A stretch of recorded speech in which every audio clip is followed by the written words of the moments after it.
لكم نكتة، عندنا في قبيلة في الجنوب منهم شايب، بل رجل يقول قبل ما يشيب ما خلى الجماعة إلا اختلف معهم، تضاربوا يا بالمشاعيب، اما تضاربوا بالفقشاء، اما تخاصموا في المحكمة، اما صار. قال والله إني ما عد تجاورهم، أعداء الله، يقول لها القرية أعداء الله، الله يوثل بهم في جهنم، استغفر الله. فسافر إلى الطائف، ثم أتاه رحلة علاجية، فسافر إلى ولاية في أمريكا. ولما راح هناك ياخذ ابنه، شاف المراقص وشاف ناس مخمورين وشاف ناس سادرين، ولا صلاة ولا إيمان ولا ذكر. فاتصل بأخوه في القرية نفسها، قال سلم لي على الجماعة كلهم وبشره منهم في الجنة كلهم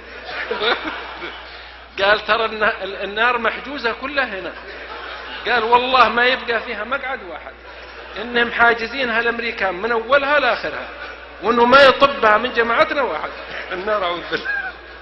يقول لي علمت أحد المشايخ، قال في عهد يوم قامت الدولة، في عهد الملك عبد العزيز غفر الله له، أرسلوا في هجرة من الهجر دعاة في يكلمون القبيلة، قال عليكم بالبدو ما دروا، يعني جهل بالدين بالعلم، عليكم بتقوى الله. قال واحد من البدو إذا اتقينا الله وش بيصير؟ قال بيدخلكم الجنة. قال ولا فلان قبيلة بينهم من القبائل المعروفة تقاتلوا هم إياهم، بينهم 7 رجال بيدخلون الجنة. قال هم إذا اتقوا الله وآمنوا دخلوا الجنة.